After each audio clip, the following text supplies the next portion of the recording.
Le Dieu en qui il n'y a aucune ombre de variation. Tu es l'excellent Père, le Dieu bon, lent à la colère et miséricordieux. Nous nous tenons simplement dans ta présence ce matin et nous te disons merci pour tes bienfaits. Sois exalté et sois loué au nom de Jésus-Christ. Amen. Gloire à Dieu. Avant de commencer, nous allons tout juste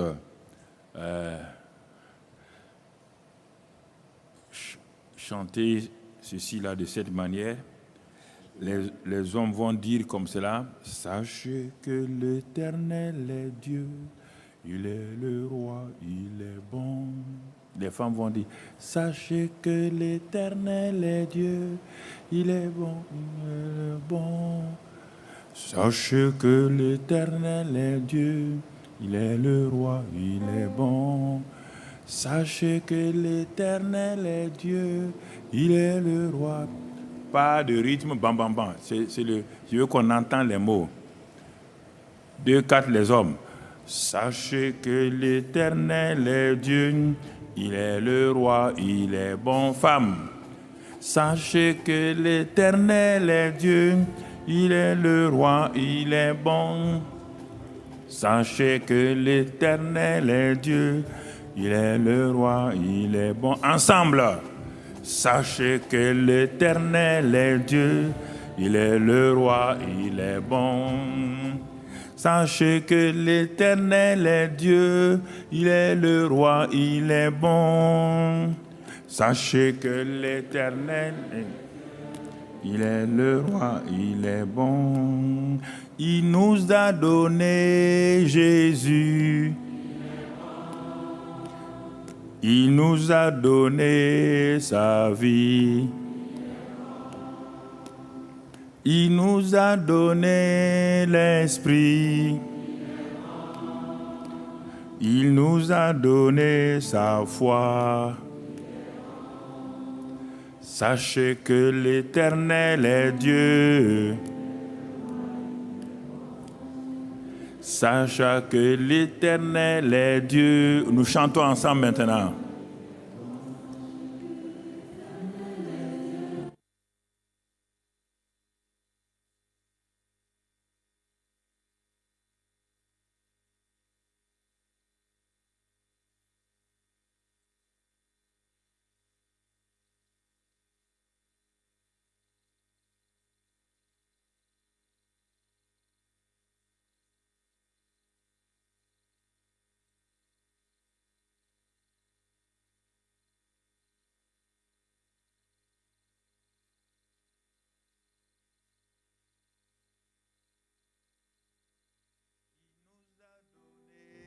La joie, il est bon.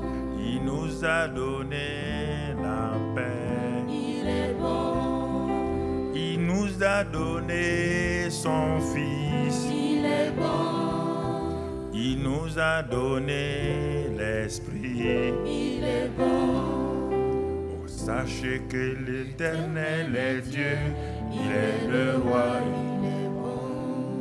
Sachez que l'Éternel est Dieu, il est le roi, il est bon. Sachez que l'Éternel est Dieu, il est le roi, il est bon.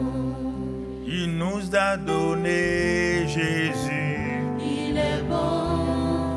Il nous a donné sa vie, il est bon. Il nous a donné l'Esprit. Il nous a donné sa foi.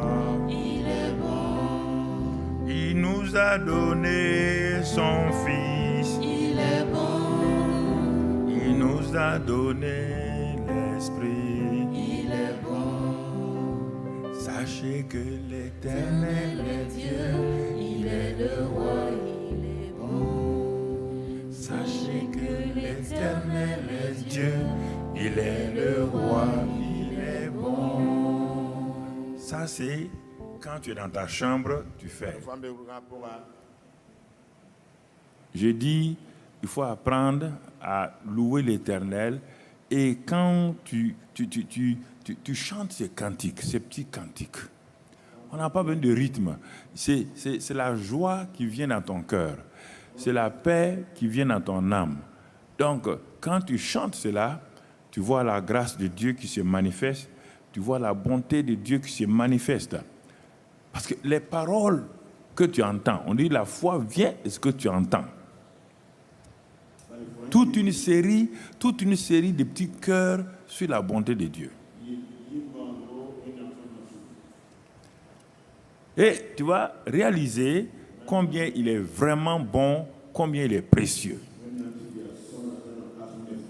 Parfois, le rythme nous crée des problèmes. Bon, je ne chante pas comme les chantres. Ils sont bons, ils ont des bonnes voix, ils ont un bon rythme. Moi, je chante comme un adorateur simple. Ce sont les paroles que je vais mettre dans mon cœur. Comprenez? Il y a une de mes filles qui dit, quand papa prend nos chants, il gâte. Je ne gâte rien. Je ne gâte pas vos chants, mon ami. Moi, je chante mes chants. Je suis content parce que Dieu est là. Je ne vais pas chanter, par exemple, quand je vois ta bonté, et puis voilà, le corps là, quand je vois... Mais avant, on ne chantait pas avec le corps. Maintenant, tout le corps. Les filles là se tordent comme des S. Il y a quoi dans ça? Il y a quoi? Tu cherches quoi? Tu veux que l'homme là te regarde? Que savoir que tu es une bonne fille, on va te marier. Non. Quand je vois ta bonté, c'est mon cœur qui parle. Quand je vois ta bonté, Jésus. Laisse tomber, ne traduis pas. C'est moi qui suis l'adorateur. Quand je vois ta bonté, Jésus. Quand je vois ta grâce. Quand tu es dans ma chambre, c'est toi qui m'accompagnes dans ma chambre. Quand je vois ton amour, je parle à quelqu'un. Je ne peux que t'adorer. La bonté de mon Seigneur ne s'épuisera jamais. La grâce de mon Sauveur durera pour toujours. Si bon, le Père est si bon. Je parle à quelqu'un. Si bon, le Fils est si bon. Si bon, l'Esprit Saint est si bon. Je parle à quelqu'un. Je suis dans sa contemplation. Je suis, quand j'ai fini ces chants qui sont... Maintenant, je peux prendre un chant rythmé pour terminer, pour lui dire merci. Oh, viens et vois combien le Seigneur est bon. Je viens, je vois combien le Seigneur est bon. Je viens et vois, je viens et vois, je viens et vois, je viens et vois.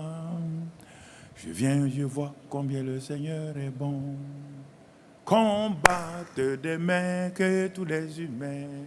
En ce heureux jour, tour à tour, je chante.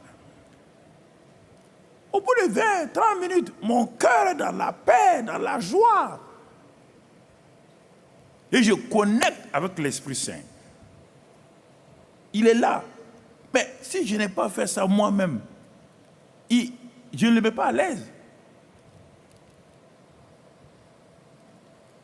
Comprenez? Ça, c'est ce que tu dois faire chez toi. Pas besoin de venir attendre qu'un groupe musical chante. Tu n'es pas un membre d'un groupe musical pour louer Dieu. Sois ton groupe musical dans ta chambre. Tu peux marcher, tu peux te mettre à genoux, tu peux être à terre, tu peux être tout. Sois comme cela et tu vas voir comment Dieu, tu seras réjoui. Pas besoin, mon frère, on va attendre si le groupe musical. Non.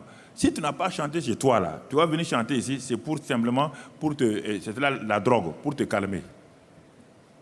Parce que tu es venu complètement découragé, tu vas dire, mais quel est le chant aujourd'hui qui va m'encourager? Les chants ne sont pas là pour t'encourager. C'est pourquoi les jeunes parlent de concert de louange et d'adoration. Moi, je dis non. Il faut dire concert de réjouissance. Vous allez vous réjouir. Ce n'est pas mauvais. Mais ce n'est pas adoration ni louange. Dieu est content de voir ses enfants se réjouir. D'accord, soyons honnêtes. Disons, on va faire aujourd'hui concert de réjouissance, peut-être encore ajouter action de grâce. Là, il n'y a pas de problème. Dieu, il n'est pas contre ça.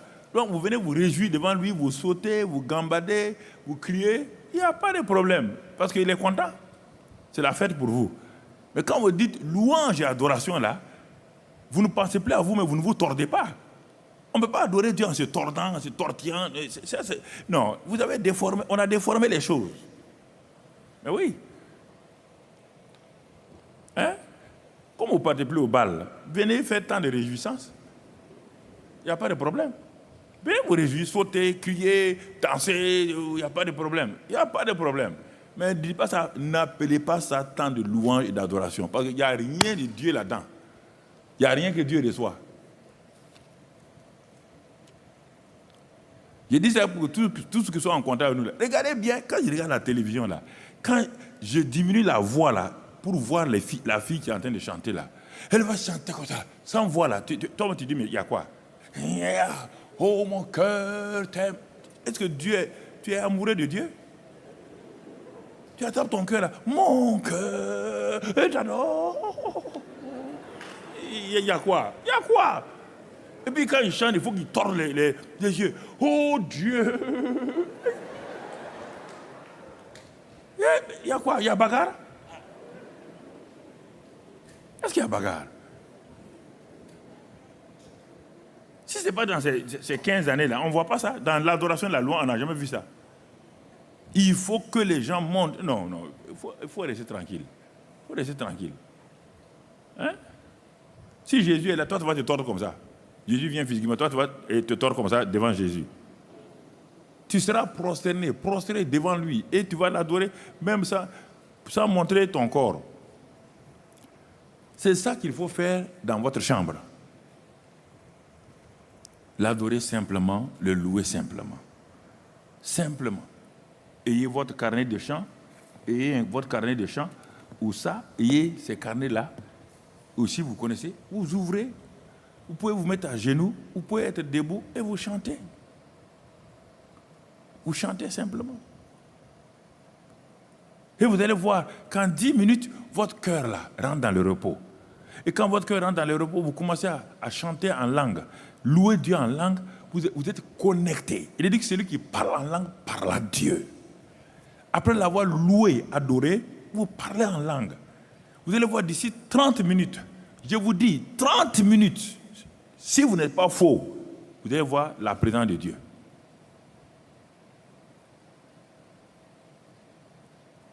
C'est ça. C'est si simple. Dieu n'est pas compliqué. Il ne nous demande pas d'avoir une belle voix, il ne demande pas de rythme, il ne demande pas si on est soprano, on est alto, mais quoi. Non. C'est mon enfant qui est en train de me louer. C'est mon fils, ma fille qui est en train de m'adorer. Je suis content qu'il m'adore. Soyez des enfants qui adorent leur Père. Simplement. Amen. Voilà, je voulais dire ça, c'est pas dans le message, c'était pour l'assemblée ici. Et bon, ceux qui sont en direct aussi avec nous peuvent en profiter. Donc, alors ce matin, après ce petit temps d'exhortation personnelle à l'assemblée, on va continuer donc sur la nouvelle série La bonté de Dieu. Et pour cela, mon frère, ma soeur, il est important pour nous que nous comprenions vraiment la réalité de la bonté de Dieu. Quand nous comprenons cela, j'ai dit que notre manière de voir Dieu, notre perspective et tout, nos prières, tout va changer. la semaine dernière et le mercredi, nous avons vu le cœur de l'homme. Parce que on ne peut pas parler de bonté de Dieu sans d'abord parler du cœur de l'homme.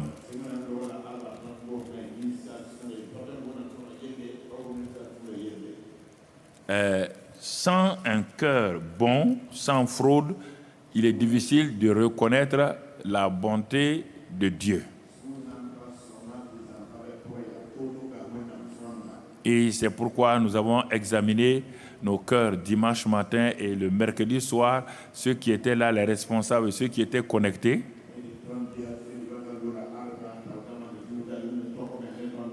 Ce qui est sûr, les témoignages qui ont été reçus venant du monde entier, vraiment, les pasteurs, plusieurs ont dit, j'ai été mis à nu, j'ai été dépouillé.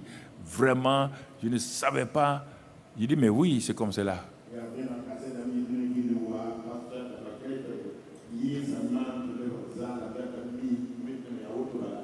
Des grands pasteurs comme des petits qui ont reconnu, qui ont vu. Parce que mercredi, tu ne pouvais rien cacher. Ta vie était devant toi. À moins que tu sois un hypocrite patenté et licencié, est-ce hypocrisie?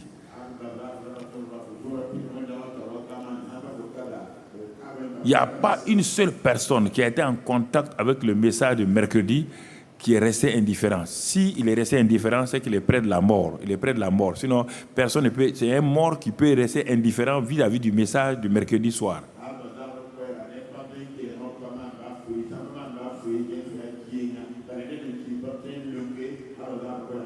Les 7 portes du cœur et les 7 portes et la fenêtre du cœur. Et ce sont ces portes et ces fenêtres-là non contrôlées, non maîtrisées, qui créent des problèmes à notre cœur spirituel, même physique.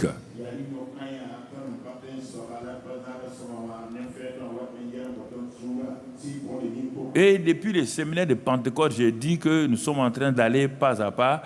Un cœur rempli de fraude ne peut jamais connaître la bonté de Dieu.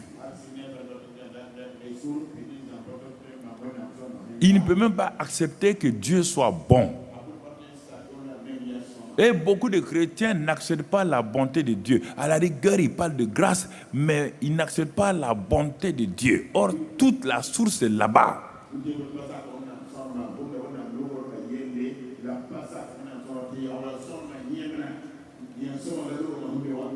Et quand notre cœur est rempli de fraude, quand je dis fraude, là, il faut oublier les fraudeurs des frontières. Là. Ça veut dire que, comme Jacob, tant qu'on est comme Jacob et que notre cœur est comme Jacob, alors c'est difficile de rester dans la présence de Dieu. On fuira toujours. On va remercier Dieu, mais on fuit sa présence.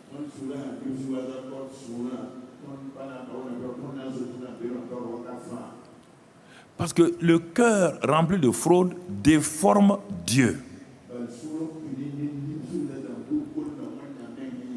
Et ce n'est pas fini. Limite tout ce que Dieu est, tout ce que Dieu a et tout ce que Dieu fait. Un cœur frauduleux, rempli de mensonges et de tromperies, de séduction personnelle, ne peut pas savoir que Dieu peut faire ça, que Dieu donne ça et que Dieu est comme ça, que Dieu est amour.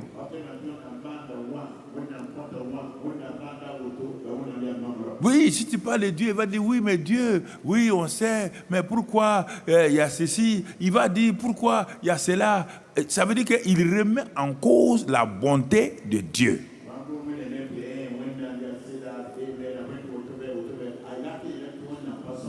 Parce qu'il oublie que chaque personne qui sème quelque chose doit récolter. Tu peux avoir un gouvernement bon. Si tu voles, on va te laisser. Hein? On va te laisser. Et tu vas aller gâter le nom du président en disant le président est méchant. Hein? On dit mais pourquoi? J'ai volé, on m'a attrapé. Mais si tu voles, on va t'attraper. Tu as eu la chance qu'on ne t'a pas tué. Parce que le propriétaire pouvait te tuer. Alors, vous comprenez? Chaque fois que tu penses comme ça, tu parles comme ça. Regarde bien ton cœur. C'est pas quelqu'un, c'est ton cœur là qui n'est pas bon. Ton cœur n'est pas bon. Il est en train de réagir mal. Chaque fois qu'on enseigne sur la bonté de Dieu, ton cœur est triste. Ça veut dire que tu dois savoir là où tu es assise là, que ton cœur est mauvais.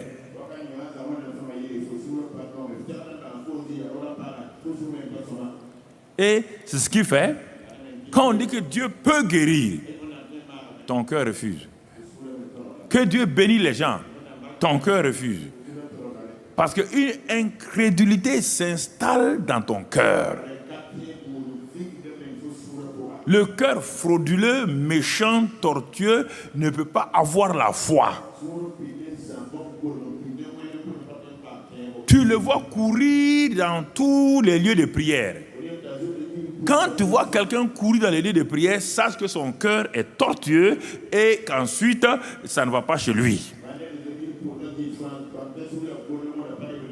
Il n'arrive pas à croire. Vous me regardez comme ça, là, vous dites, ah, mais quand même, on va aller, mon ami. Si tu cours là-bas, c'est que ton cœur n'est pas bon. Puisque tu veux dépendre de la prière de quelqu'un d'autre, parce que tu sais que ta prière n'est pas exaucée. Je te dis la vérité.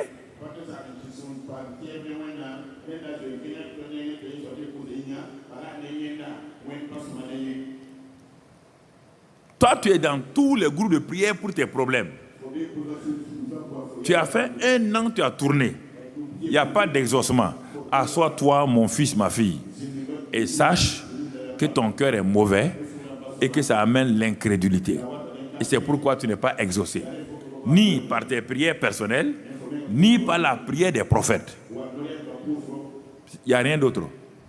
Assois-toi et regarde. Il ne faut pas aller juger quelqu'un. C'est toi-même. Dieu a dit, celui qui croit, il a. Il a ça. Et tout n'est pas automatique.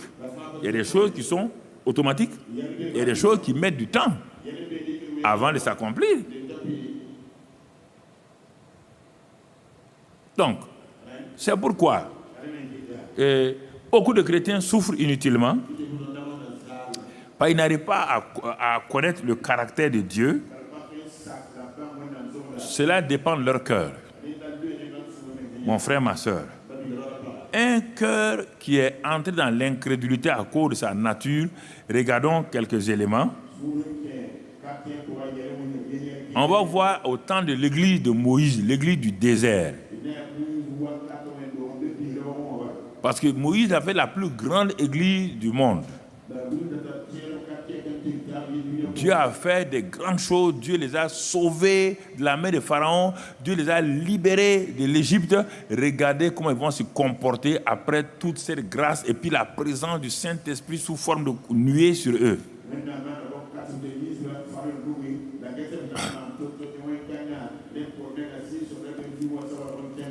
Si nous regardons dans le livre des Hébreux, Hébreux 3, verset 12, nous voyons quoi? Il est dit, prenez garde, frères, que quelqu'un de vous n'ait un cœur mauvais et incrédule. Toujours, quand il y a le mauvais, il y a l'incrédulité à côté.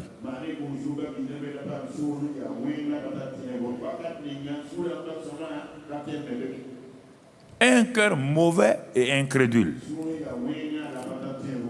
Ce cœur mauvais et incrédule là, qu'est-ce qu'il va faire? Il va se détourner du Dieu vivant.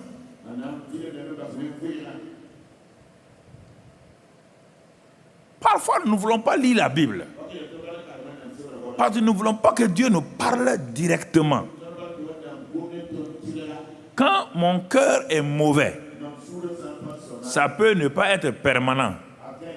Ça peut être dans un temps, tu peux traverser un temps où ton cœur est devenu mauvais et tu ne veux pas te repentir.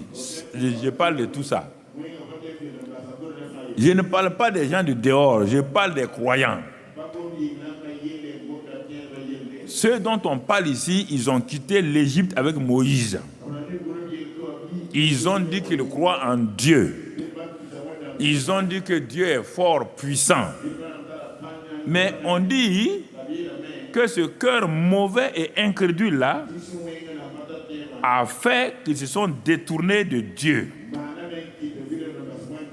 Mais s'ils étaient intelligents, comment un homme peut se détourner de Dieu? Comment un être humain sur la terre peut se détourner du Dieu qui voit tout, qui entend tout, qui connaît tout? Même quand tu es seul, il te voit, il te connaît, il t'entend. Comment un homme, si ce n'est pas le cœur mauvais qui ose croire à ça, il n'y a aucun homme normal, sensé, qui va croire que ce qu'il dit, ce qu'il fait là, Dieu n'est pas au courant.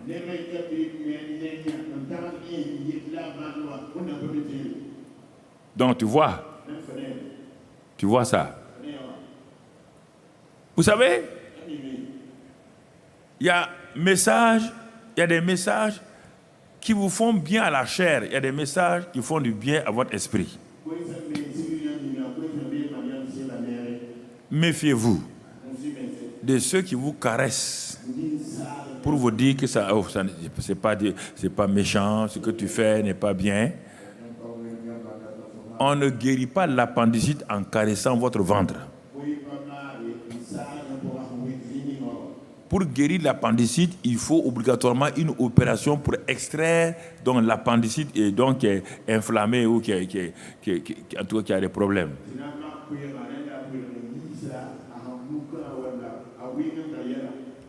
Mais Jésus a dit simplement, si vous ne mangez ma chair et vous ne buvez mon sang, il dit, en tout cas, vous n'aurez pas la vie éternelle.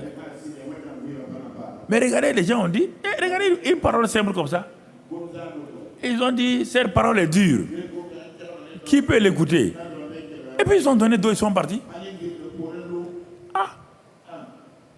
Quelqu'un vous propose la vie éternelle. Au lieu de lui demander, qu'est-ce qui veut dire manger ta chair, boire ton sang? Il dit, cette parole est dure. Qui peut l'écouter? Ils ont donné d'eau. Et Jésus s'arrête, il dit à ses disciples, et vous partez pas? Ils ont dit non. Tu es les paroles de la vie éternelle. Tu es le Christ, le Fils de Dieu vivant. À qui irions-nous? C'est ça, les cœurs, ceux qui ont les cœurs bons. Ils ne comprennent pas tout, mais comme Dieu est en train de leur parler, ils acceptent. Et ils savent que le Saint-Esprit va les enseigner. Ils savent que le Saint-Esprit, s'ils sont honnêtes, le Saint-Esprit va les enseigner. Donc nous comprenons. Donc, parfois quand j'enseigne, certains croient qu'il est dur. Il est dur où? Il n'y a pas de dur. Mais est-ce que le médecin qui est en train de t'opérer, il est dur? Je ne sais pas pourquoi vous ne voulez pas le naturel et le spirituel ensemble. Est-ce que le médecin qui est en train de t'opérer là, est-ce qu'il est dur, il est méchant? Pas parce que tu as mal et que toi tu dis que le médecin est dur. C'est parce que tu as mal, tu es malade quelque part que tu souffres. Donc quand on va enlever ça, ta souffrance va se terminer.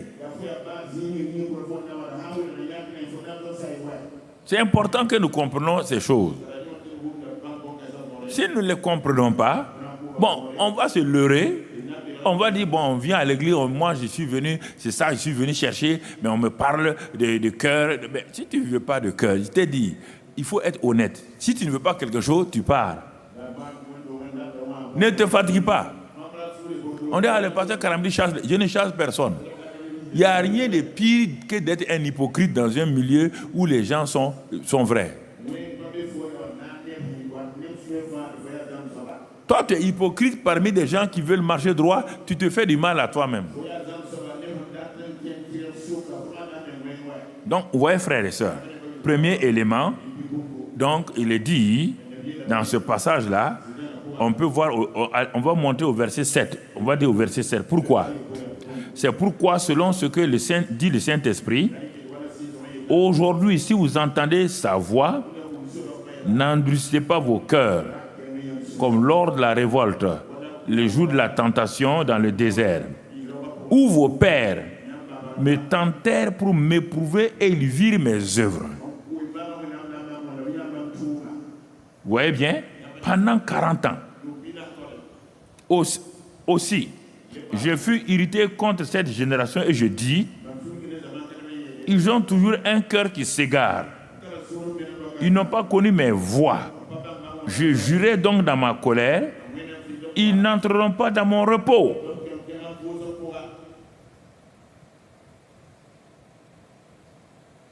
Tu comprends? Quand tu refuses de reconnaître que Dieu est bon, les gens croient que parce que tu as volé, Dieu est fâché. Non, Dieu n'est pas. Ça, tes péchés vont te poursuivre toi-même. Dieu n'a pas besoin, ni Satan ni Dieu ne te poursuivent pour ça. Ton vol va te conduire dans une maison d'arrêt. Ta méchanceté peut mettre fin à ta vie. Ce n'est pas Dieu. Non. Mais quand tu mets en cause la bonté de Dieu, là, tu le vexes lui-même. Tu le traites de menteur. Là, il ne joue pas. C'est ça qu'ils ont fait. Il dit, je les ai amenés au dehors. Si tu avais lu le psaume 105 ou d'autres passages, je leur ai donné du pain. Je leur ai donné de l'eau fraîche.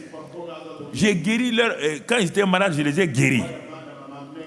J'ai tout fait, j'ai détruit des peuples à cause d'eux. Et ils viennent, ils s'asseyent, ils me traitent de menteur. Que je suis un Dieu méchant. Ils n'entreront pas. Ça, c'est tellement légitime, là. On ne peut pas rentrer dans la maison de quelqu'un qui est méchant, si tu le traites de méchant. Tu ne peux pas rentrer. Ça, c'est normal, là. Pas dire autre chose. Là où tu es assis, là, tu n'as jamais dit à quelqu'un qui te fait du mal de venir entrer chez toi manger. Tu n'as pas dit ça. S'il te traite, s'il pêche contre toi, il vient se repentir, il n'y a pas de problème. Mais s'il te traite de menteur, mais comment tu vas le recevoir? Vous n'avez rien à vous dire? Ça, c'est le premier élément du cœur. C'est ça qui les a empêchés d'entrer dans le repos. Deuxième exemple, quand le cœur est mauvais, nous déformons Dieu et nous le rabaissons. Dans le livre d'Exode 32, on va le voir.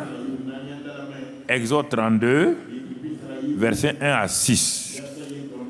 Le peuple, voyant que Moïse tardait à descendre la montagne, s'assembla autour d'Aaron et lui dit, « Allons, fais de nous un Dieu qui marche devant nous. » Car ce Moïse, vous voyez bien, cet homme qui nous a fait sortir du pays d'Égypte, nous ne savons ce qu'il est devenu. Regardez bien. Aaron leur dit, ôtez les anneaux d'or qui sont aux oreilles de vos femmes, de vos fils et de vos filles et apportez-les-moi. Et bon, et tous ils ôtèrent ça et ils apportèrent à Aaron. Il les reçut de leurs mains, jeta l'or dans un moule et fit un veau en fonte. Ils dirent Israël. Ils dirent, c'est le peuple là, voici ton Dieu qui t'a fait sortir du pays d'Égypte. Un Dieu qu'on vient de fabriquer maintenant. Quand vous étiez en Égypte, il n'était pas là-bas. Vous venez de fabriquer un Dieu maintenant. Et vous dites que c'est ce Dieu-là qui vous a fait sortir de l'Égypte. Il y a eu quoi? Déformation dans votre tête. Quelle est l'image de Dieu que vous avez dans vous? C'est ça qui vous crée des problèmes. Là où tu es assis, assise, quelle est l'image de Dieu en toi?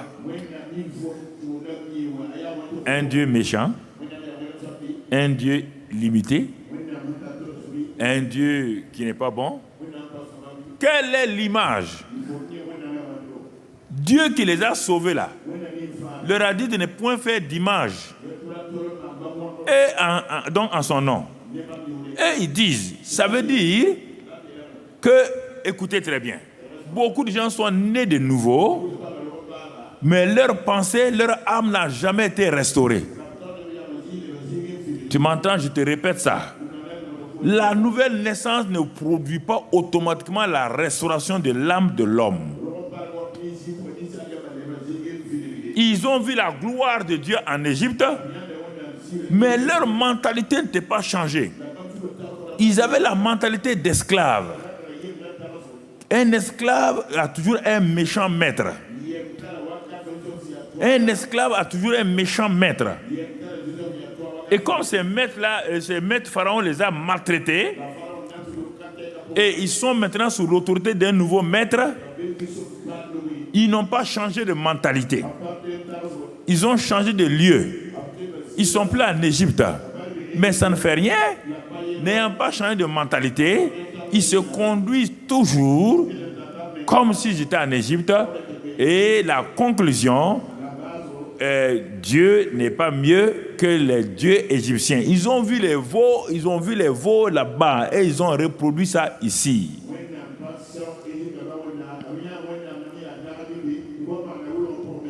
Faites attention. On va faire des petits mensonges pour arranger. Les petits mensonges n'arrangent rien. Les petits mensonges t'amènent en enfer. Il faut faire attention à ça. On va faire arrangement. Quand même, on peut. Quand même, Dieu. Non, c'est pas Dieu. Si tu veux faire ton arrangement, fais-le, mais ne parle pas de Dieu. Ne dis pas que Dieu comprend ton arrangement, ton mensonge. Dieu ne comprend pas ton mensonge car Dieu n'est pas menteur. C'est Satan qui est menteur et père du mensonge. Quand tu mens, tu es avec Satan. Tu ne peux pas être avec Dieu. Évangéliste, pasteur, il faut arrêter de mentir. Arrêtez de mentir. Vous amenez en enfer. On ne peut pas arranger les choses sur le dos de quelqu'un. On ne peut pas dire, je vais mentir pour sauver ceci ou cela. Le mensonge vient de Satan, le père du mensonge. Si tu mens, tu deviens un fils de Satan. Tu n'as qu'à être pasteur, tu n'as qu'à être prophète, tu deviens un fils de Satan et tu deviens une fille de Satan. Il faut arrêter ça. Arrêtez ces choses-là. Soyez des gens honnêtes. Maintenant, si vous faites des erreurs, il n'y a pas de problème. Mais toi, tu t'assois, tu mens. Tu sais que tu es en train de mentir. C'est-à-dire que tu sais que tu es fille de Satan. Vous comprenez?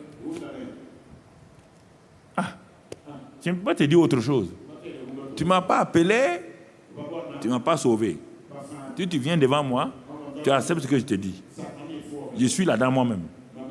Je ne te parle pas à toi-même, je te parle à moi-même avant de te parler.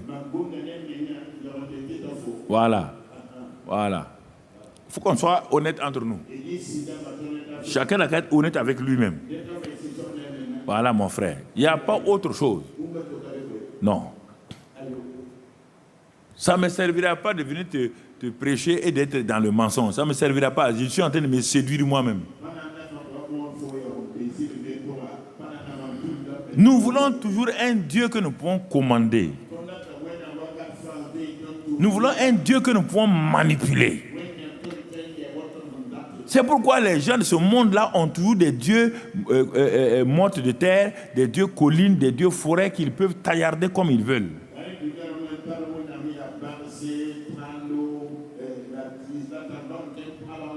Mais s'ils ont un dieu comme un veau, ils peuvent le manipuler. C'est pourquoi, quelle est l'image du Dieu que tu as? C'est pourquoi tu veux le manipuler. Troisième chose qu'un cœur frauduleux. Donc on a vu incrédulité, déformation, rabaissement de Dieu. Psaume 78. On va voir le psaume 78. Regardons ce que ce psaume-là nous dit, mon frère, ma soeur. Il est écrit que, versets 40 à 42, que de fois ils se révoltèrent contre Dieu dans le désert. Que de fois ils l'irritèrent dans la solitude. Ils ne cessèrent de tenter Dieu et de provoquer les saints d'Israël.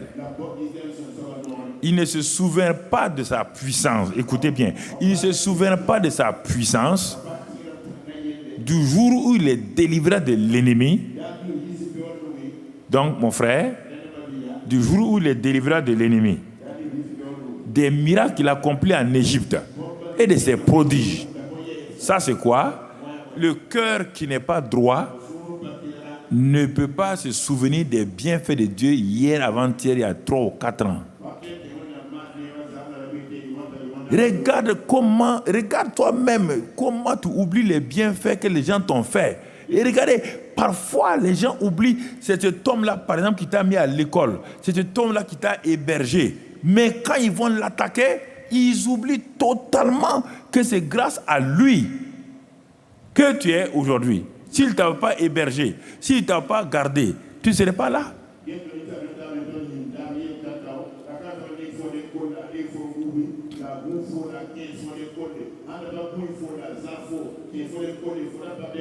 Mais ils vont trouver un truc bon pour mentir sur lui ou sur elle pour une chose. C'est ça. Il y a des gens ici, leur oncle, malgré leur faiblesse, quand même les a mis à l'école, les a soutenus et tout. Ils sont devenus quelqu'un, ils partent plus chez l'oncle. Quand tu vas leur demander, ils vont prendre en disant, ah, il était comme ça avec moi, il nous maltraitait. Mais c'est grâce à lui que tu es parti, non? C'est lui qui a payé ton école. Ah. Il y a des gens comme ça. Il y a des gens comme ça.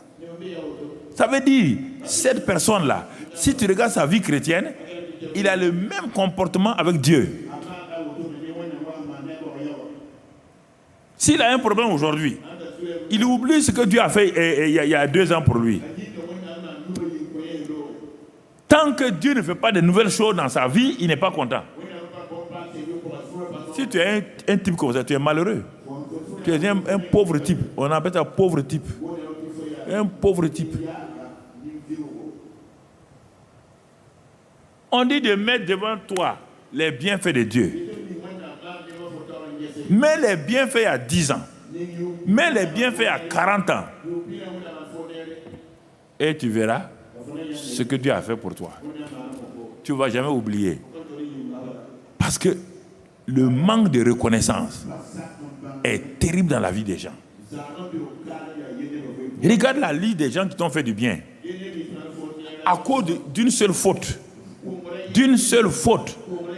Toi, tu annules tout ce qu'ils ont fait pour toi. Ah bon? Ah bon? Vous voyez les gens? Et ils deviennent chrétiens. C'est le même comportement avec Dieu. C'est le même comportement avec les pasteurs. Ah, je suis dans cette église-là. Bon, vraiment, hein? Bon, on ne fait plus ceci ou cela. Je vais aller de temps en temps. Tu es venu dans l'église là. Tu n'as pas de mari. Tu ne pouvais pas concevoir. Tu ne pouvais pas avoir d'enfants. On a prié. Tu as eu un mari. Tu as eu des enfants. Maintenant, qu'un jour le pasteur ou bien une sœur a fait ça là, toi tu es fâché. Tu t'en vas. Il faut partir. Ramasse même tes clics et tes claques et tu pars. Ça montre que tu n'es pas une personne reconnaissante.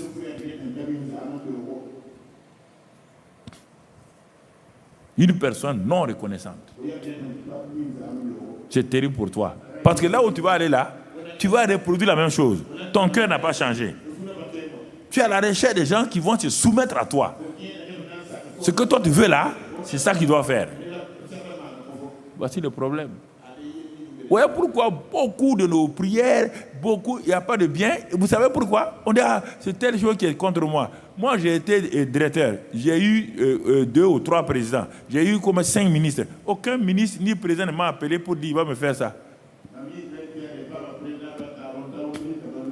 C'est moi-même qui me suis levé à aller démissionner. Parce que j'avais tout le temps des bonnes idées sur eux. C'est un homme. Le ministre est un homme. Le président est un homme. Ils ont des défauts. Mais l'important là, ils ne me font pas du mal. Mais s'il m'appelle et me gronde pour tel travail là, j'accepte. C'est mon patron. Je ne sors pas de son bureau la bouche comme du moins la viande de 5 francs de Menata au marché. Comme ça. Hein? On ne peut pas te parler. Quand on dit gna gna gna gna gna gna gna gna gna. Oui, ta. Allez, circule. Circule. Si c'est ça la méchanceté là, je suis méchant. Ah ouais, si c'est ça là, je suis méchant. Voilà. Abana, Yafo. J'ai dit. Si c'est ça la méchanceté là, j'ai dit. J'ai dit devant Dieu. Dieu me voit et il sait ce que je suis. Faut arrêter de vous détruire. Simplement. Faut arrêter de vous détruire. Ça ne vous servira à rien. Vous comprenez? Regardez ces gens-là. Regardez-les. Ils ont limité Dieu. Ils ont dit, Dieu n'est plus puissant aujourd'hui. Dieu n'est plus puissant aujourd'hui. Ah bon? Le Dieu qui est le même hier, aujourd'hui, éternellement. Toi, tu l'as mis dans l'impuissance quand? C'est ton incrédulité qui bloque la main de Dieu.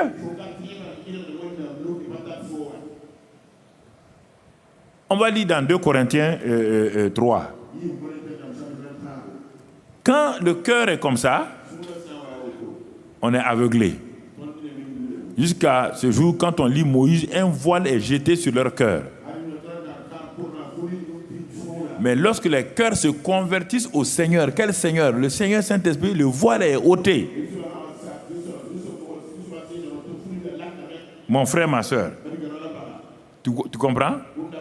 On te dit ici, si tu continues à vivre selon tes lois, tes propres lois et qui ressemblent aux lois de Moïse là,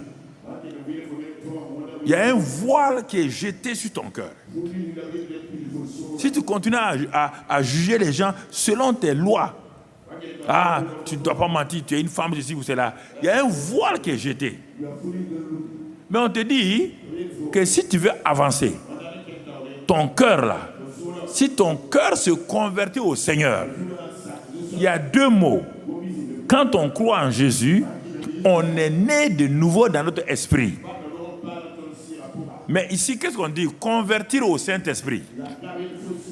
C'est-à-dire que si je me convertis de ma méchanceté pour me soumettre au Saint-Esprit, le voile est ôté. Je ne vois plus des gens mauvais.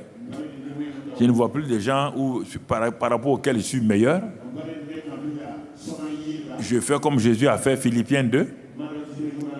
Je me dépouille moi-même. Je ne cherche pas à être égal. Il ne cherche pas à être égal avec son Père Dieu. Il s'est dépouillé. Il a trouvé qu'il dit de regarder les autres comme au-dessus de vous. Ou bien de vous soumettre les uns aux autres. Voici les lois divines. C'est ça les lois de la bonté. Il n'y a pas de loi de meilleur. Dans la Bible, il n'y a pas de loi de meilleur. Si tu veux parler, je peux te donner les endroits où le mot meilleur a été utilisé. C'est dans le cas d'Esther avec Vashti. C'est dans le cas de David avec Saül. Et ensuite, des cas où on parle maintenant des meilleurs plans, des meilleurs... Ça, c'est quand les choses sont là.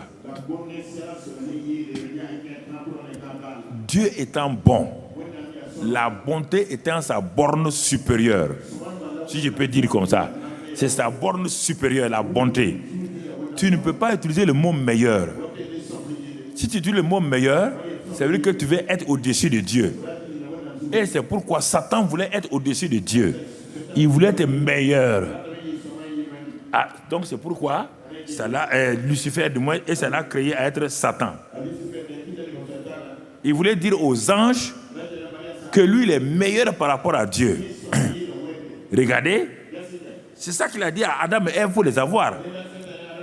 Moi, je suis meilleur parce que Dieu n'est pas bon.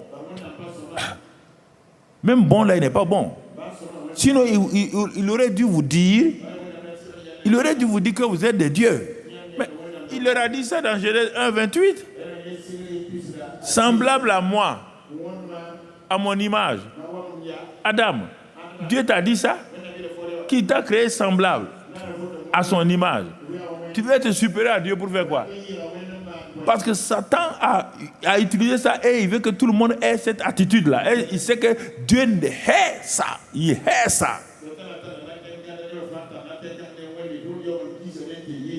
Il a compris que ce qu'il a ruiné de passer de Lucifer à Satan, c'est parce qu'il voulait être meilleur par rapport à Dieu. Il voulait s'élever au-dessus de Dieu.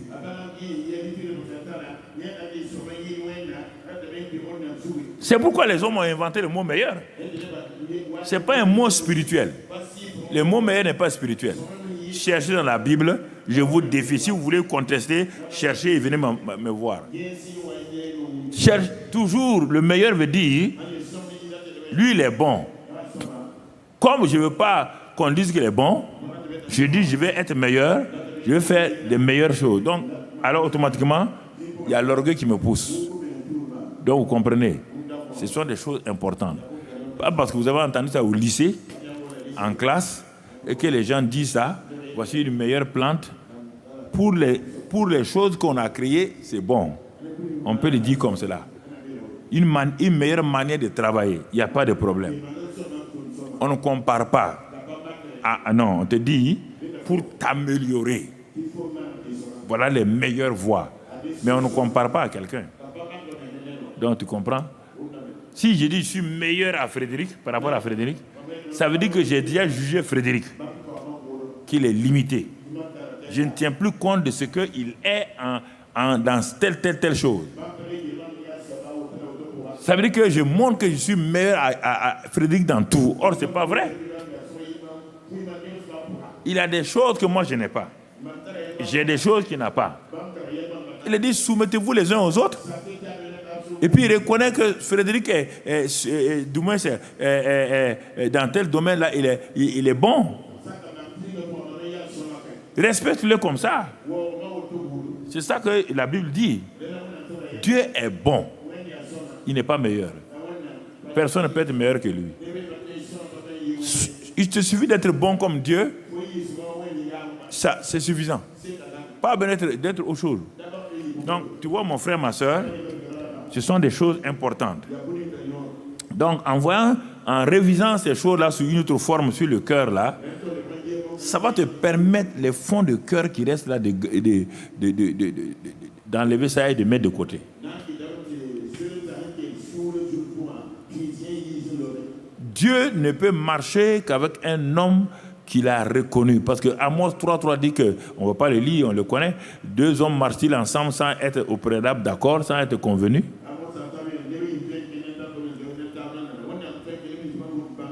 Tu ne peux pas marcher avec Dieu avec un cœur comme cela. Non.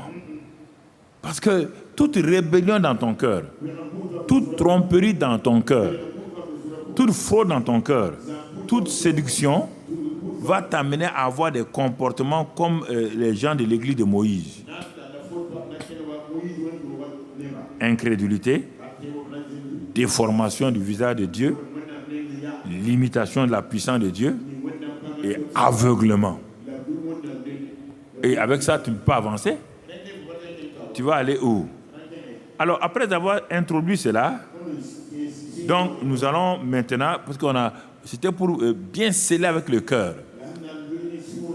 Donc, avec ce qu'on vient de réviser ce matin, ce qui restait encore de fond, alors on l'a raclé pour pouvoir avoir que ton cœur là comprenne bien. On va parler de la bonté de Dieu là, de la bonté de Dieu.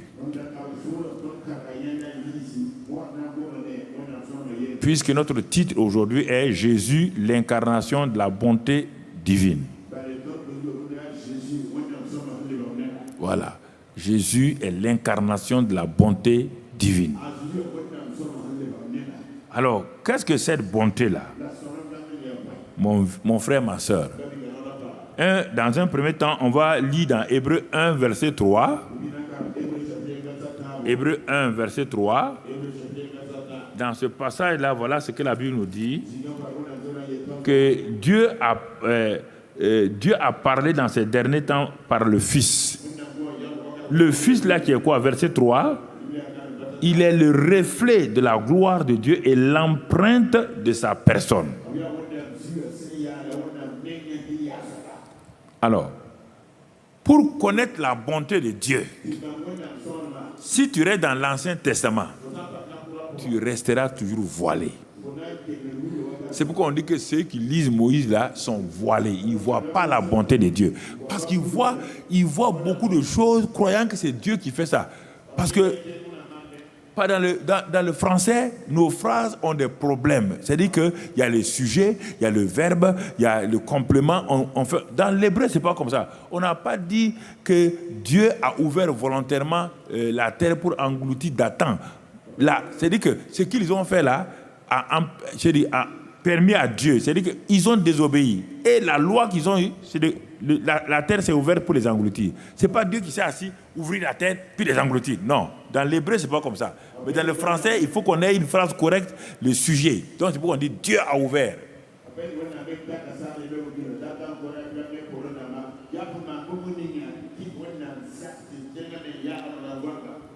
Alors, regardons bien. Jésus, on te dit que Jésus est le reflet de la gloire de Dieu et l'empreinte même de sa personne. Il est l'empreinte de la personne même de Dieu. Réfléchis maintenant, je vais t'amener pour qu'on rentre maintenant dans le sujet et c'est ça qui va nous guider pendant les semaines à venir, tous les aspects.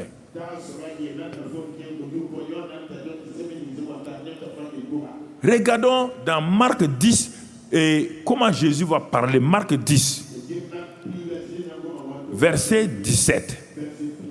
Comme Jésus se mettait en chemin, un homme accourut et se jetant à genoux devant lui et dit ceci: bon maître,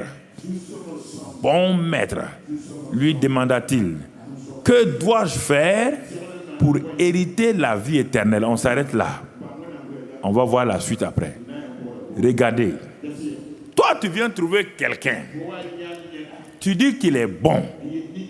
Et tu lui demandes en même temps, que dois-tu faire pour hériter? Vous voyez bien? Le caractère de la personne, c'est la bonté. Et toi, tu veux mériter la bonté. Regarde ta vie. Tu ne crois pas que Dieu est bon, sinon il y a des choses que tu ne le ferais pas. Dès le moment où il est bon, prends, appuie sur sa bonté. Par sa bonté, fait des choses et des choses et des choses pour les gens. Il dit, bon maître, que dois-je faire? Je ne veux pas ta bonté là. Je vais te prouver que toi tu es bon. Moi aussi je ne suis pas si mauvais que ça. Que dois-je faire pour hériter la vie éternelle? Parce que il faut être bon aussi pour hériter la vie éternelle. La vie éternelle ne se donne pas. Il faut la mériter. Voilà le raisonnement du jeune homme. Et voici le raisonnement de plusieurs d'entre nous.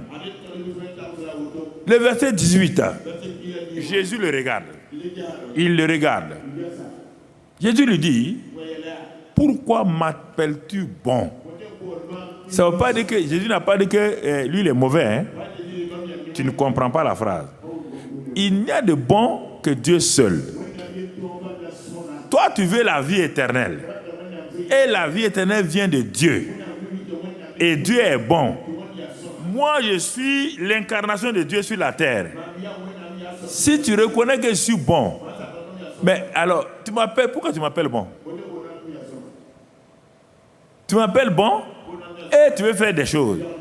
Un homme bon donne des bonnes choses à son enfant. Ne dis pas qu'il va faire quelque chose. Si je suis bon, viens t'adresser à moi. Tu es un bon maître. Je veux la vie éternelle. Et je vais te dire ce qu'il faut faire. Mais toi, dis, qu'est-ce qu'il faut faire? Tu es un bon maître, mais pour la vie éternelle, là, c'est pas ça. C'est ce que je dois faire là. Tu vas me donner la vie éternelle. Il dit, mais pourquoi tu m'as appelé bon alors? Tu m'as appelé bon pourquoi? Vous l'appelez bon, bon, bon. Et une autre fois, il dit aux gens, pourquoi m'appelez-vous Seigneur si vous n'êtes pas soumis? Quand on appelle quelqu'un Seigneur, c'est qu'on est soumis à la personne. Jésus est vraiment, il a une sagesse. Il dit, pourquoi m'appelez-vous ça et vous faites le contraire? Pourquoi? Vous m'appelez Seigneur et vous me désobéissez. Vous m'appelez bon et vous voulez faire des choses pour montrer que vous aussi vous êtes bon. Pourquoi m'appelles-tu bon? Pourquoi? Il n'y a que Dieu seul qui soit bon. Donc tu ne me reconnais pas, hein? Que je suis le Dieu incarné. Et toi tu viens devant moi, tu vas faire des choses pour avoir la vie éternelle. C'est pourquoi Jésus dit, bon ok, comme tu ne me reconnais pas là, on va aller sur ton chemin. Ce que tu veux là, on va aller.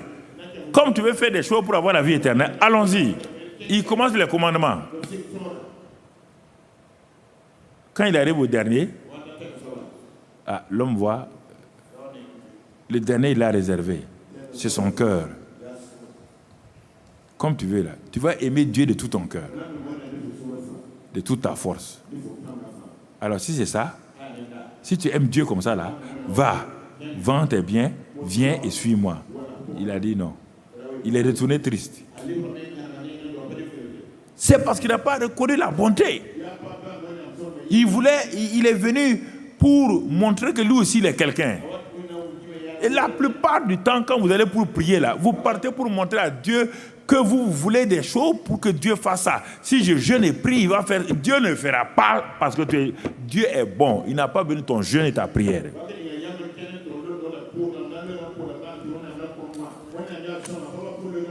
Puisque Dieu dit dans le livre de Luc et de Matthieu, il dit, mais si vous êtes si méchants comme vous l'êtes, vous savez donner des bonnes choses à vos enfants.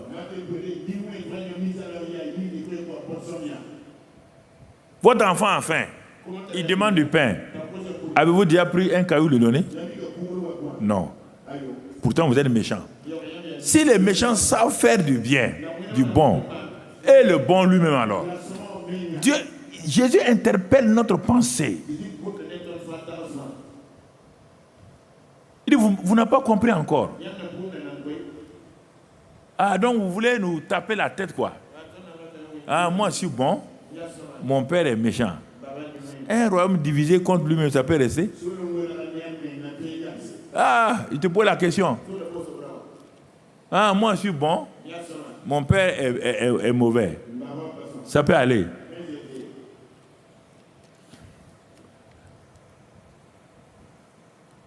On n'a pas vu la vie des gens, on a vu la vie de Nathanaël. On a vu Théophile. On a vu Jacob. Il y a un des disciples de Jésus qu'on n'a pas vu encore. C'est le disciple qui a le plus compris la bonté et l'amour de Dieu. On n'a pas vu ça encore. Il se nomme lui-même le disciple que Jésus aime. Ce n'est pas Jésus qui lui a dit ça. Hein? Ce n'est pas quelqu'un qui lui a dit ça. Il a reconnu que Jésus là est source de bonté et d'amour. Et on trouve cette expérience seulement dans les évangiles de Jean et ensuite dans son épître.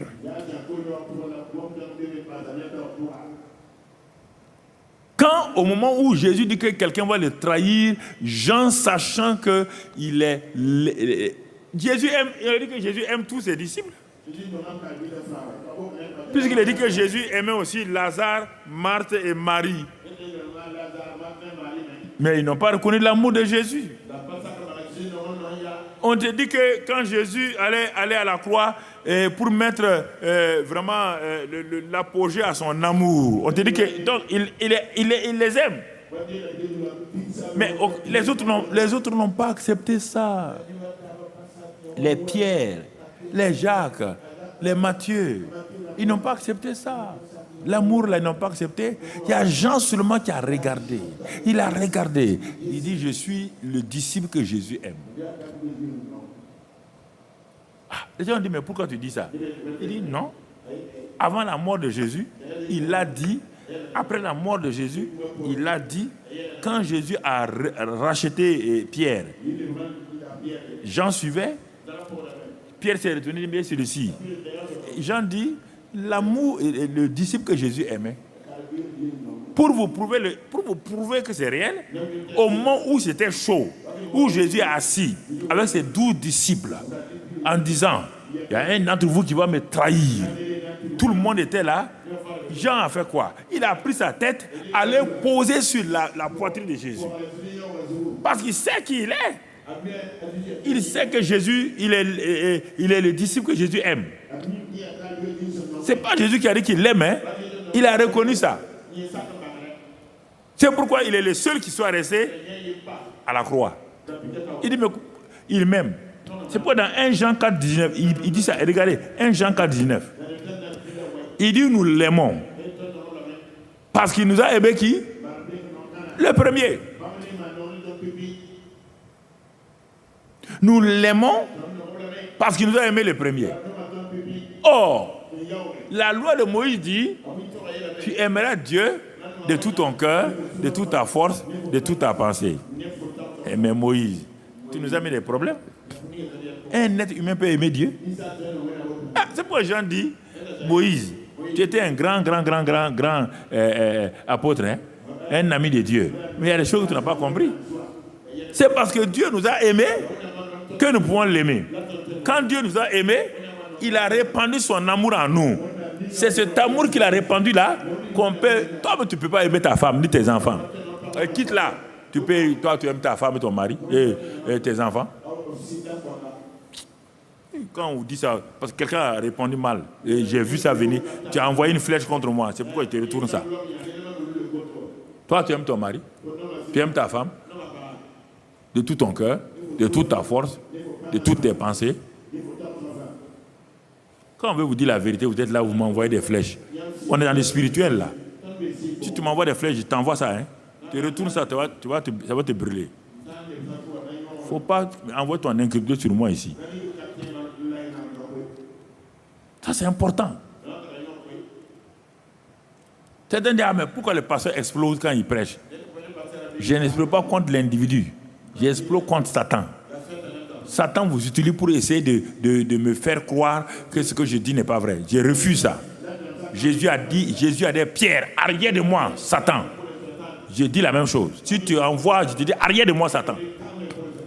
Donc tu comprends, celui qui dit ça là. Je ne suis pas contre quelqu'un. J'explose car quand toi tu veux m'envoyer des flèches, je dis non. Satan veut t'utiliser pour m'envoyer des flèches. Pour me faire croire que ce que je dis là, ce n'est pas juste. Je réponds vivement. Afin que tu te reconnaisses. Il ne faut plus t'envoyer des flèches contre moi. Je te parle. Tu te reconnais bien. Il ne faut plus envoyer des flèches contre moi. Ok.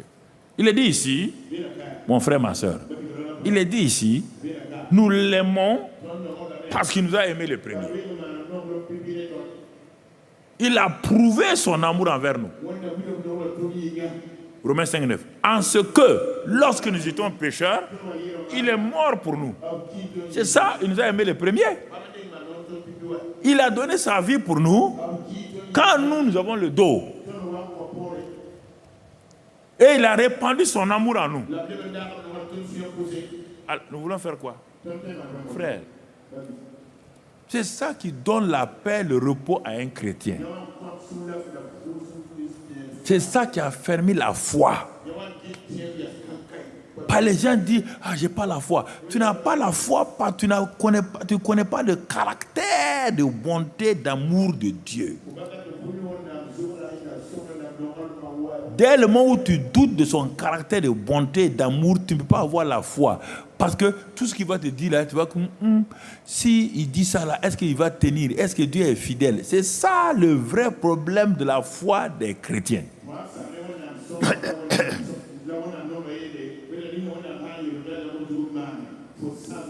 Dieu a tant aimé le monde. Jésus le dit à un homme appelé Nicodème, qui est assis devant lui. Il parle. Il a continué à parler, jusqu'au verset 16. Et il dit à Nicodème, tout ce que je t'ai dit là, voici maintenant la preuve. Dieu a tant aimé le monde qu'il a donné son Fils unique, afin que quiconque croit en lui ne périsse point et qu'il ait la vie éternelle. Voilà le jeune homme là. S'il avait entendu ça là, c'est ça qui... Nicodème est venu s'asseoir. Il a écouté. Il n'a pas réagi tout de suite. Mais plus tard, on le voit. Nicodème est un disciple de Jésus. Vous comprenez? Il faut t'asseoir, écouter. Il faut t'asseoir, examiner. Il faut t'asseoir pour voir. Nicodème est venu avec une pensée. C'était un grand maître. C'est un homme puissant. Dieu est avec lui. Quand il quitte, il découvre que c'est le Fils de Dieu. Il est l'empreinte de la personne de Dieu. C'est ça que Nicodème a découvert. Il n'est pas un simple sauveur. Il est l'empreinte même de la bonté de Dieu. C'est pourquoi Paul a compris ça. Pourquoi en dehors de Jean, c'est Paul qui parle de l'amour. Pourquoi il dit que l'amour ne peut pas faillir. Pourquoi Paul dit ces choses-là. Parce qu'il savait qu'il n'avait aucun amour en lui en tant qu'homme religieux. Il ne peut pas inventer l'amour.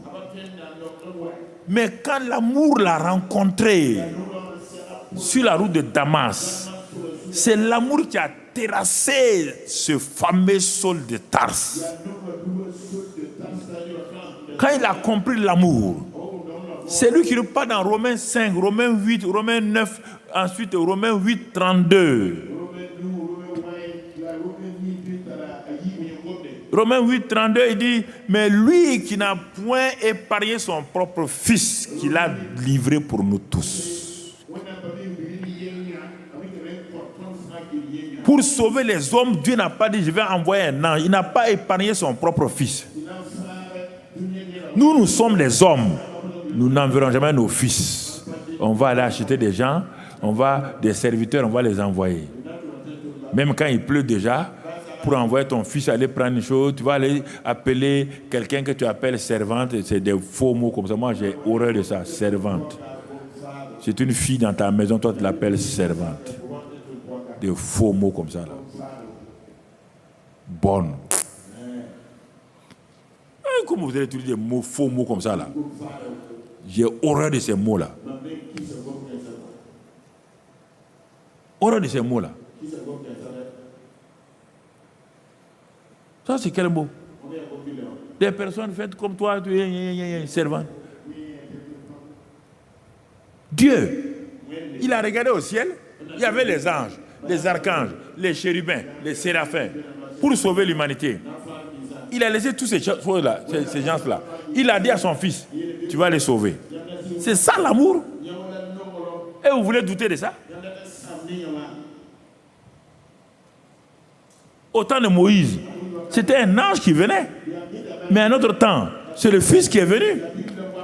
Dieu s'est fait homme pour te montrer combien tu es précieux, combien tu as de la valeur. Il s'est fait homme pour venir vers toi. Et tu dis qu'il ne t'aime pas. Parce qu'il ne t'a pas donné un diplôme. Parce qu'il ne t'a pas donné une position.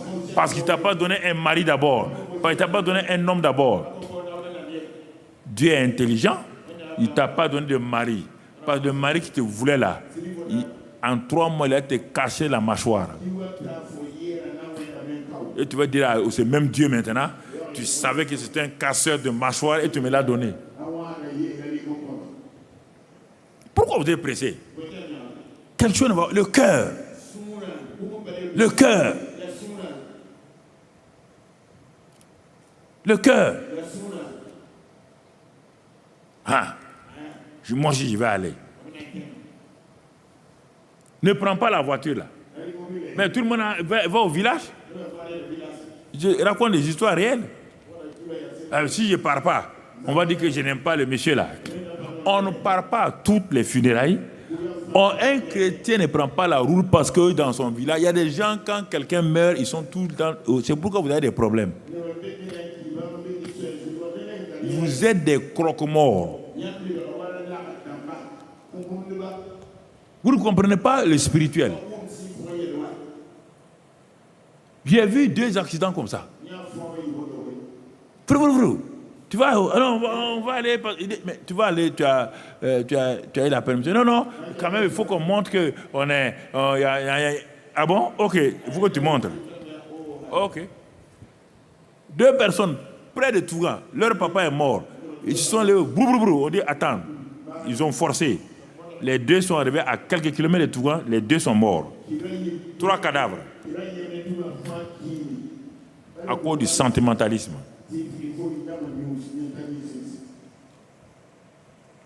On ne faut pas qu'on démarre. Oh oui, il y a un qui est venu me voir. Il ne faut pas qu'on démarre. Bon, ils ont démarré. Il a dit non, on est chrétien, on a qu'à démarrer. Accident, tout le monde est sauf, lui seul est paralysé.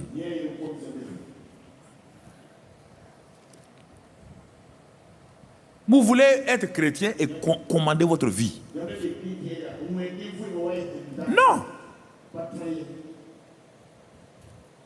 Vous voulez seulement que Dieu vous protège. C'est-à-dire, je fais ce que je veux, le sang de Jésus ne te protégera pas. Le sang de Jésus n'est pas ton esclave.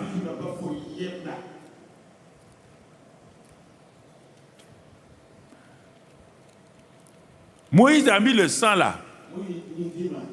Mais Dieu lui a dit, le sang là vous servira quand vous serez où? Sous vos tentes. Même si on avait mis le sang dans tout le camp là, et que quelqu'un sortait, il serait protégé? Alors pourquoi vous voulez utiliser le sang de façon, je ne sais pas moi, maraboutique ou bien de façon des choses pour... Vous croyez que le sang là c'est une formule, une queue de buffle qu'on attache et puis on fait des choses?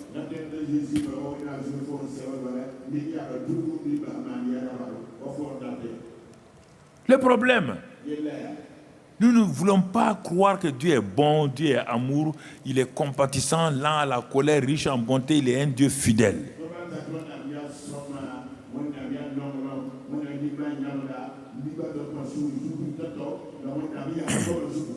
Nous voulons tout en faire.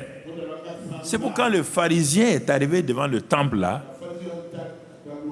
Tout ce qu'il a fait là, il a tout détaillé à Dieu. J'ai fait ça, j'ai fait ça, j'ai fait ça, je jeûne 2 fois par semaine, je donne la dîme de tout. Comme le jeune homme riche. Ah bon, tu veux faire? Bon, dis-moi ce que tu sais faire. Le pharisien, il est venu détailler ce qu'il fait. Le publicain est resté au dehors. Dieu bon, Dieu miséricordieux, je fais appel à toi. Je ne peux même pas me comparer à quelqu'un. Je suis tellement mauvais, je veux ta bonté, ta miséricorde. Il est parti justifier. Nous avons inventé une religion chrétienne, c'est pourquoi ça ne marche pas. Pour comprendre la bonté de Dieu, il dit Jésus est l'empreinte. Il est venu nous montrer le vrai visage de Dieu parce qu'il est venu avec le Saint-Esprit ôter le voile pour qu'on voit Dieu tel qu'il est.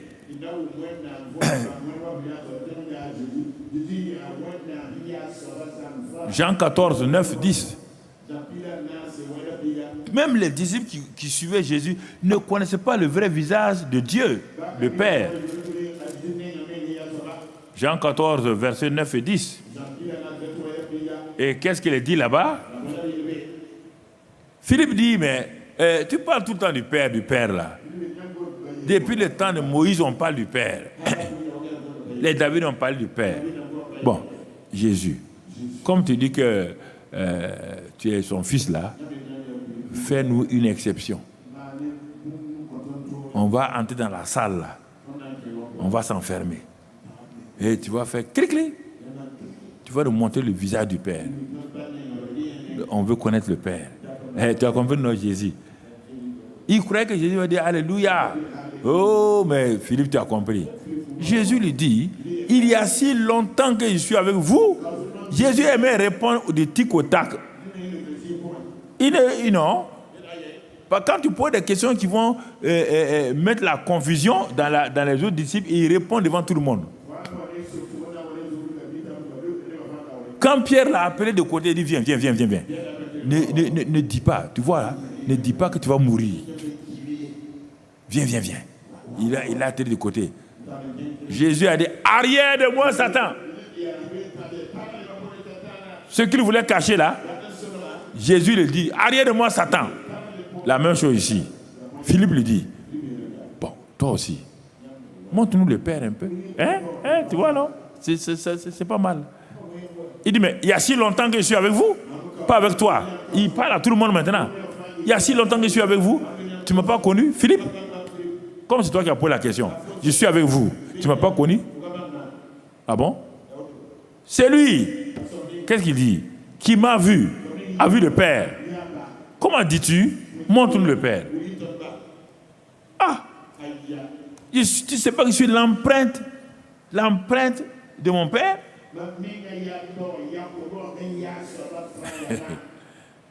Ne crois-tu pas que je suis dans le Père et le Père est en moi? Toutes les paroles que je dis là, tout le bien que je fais là, c'est le Père comme ça. Ah! Mais moi, il ne nous a pas montré. Il dit, mais c'était voilé. Dans l'Ancien Testament, on ne voit pas. Il dit, mais c'était voilé. C'était l'ombre. La réalité est venue. Le Père n'a jamais changé. Jacques a dit, c'est après que Jacques a dit, il n'y a aucune ombre de variation en lui. Aucun changement en lui. C'est après que Jésus est parlé qu'ils ont compris. Es-tu un chrétien de l'Ancien Testament? Parce que tu veux justifier ta méchanceté, tu vas dire, Dieu va voir tous mes ennemis là. N'oublie pas que David était sous l'Ancien Testament. Quand il dit qu'il va envoyer les flèches sur ses ennemis là, tu as déjà vu Jésus dire ce mot-là, tuer quelqu'un dans le Nouveau Testament? Ils étaient... Oh. Ah, Seigneur.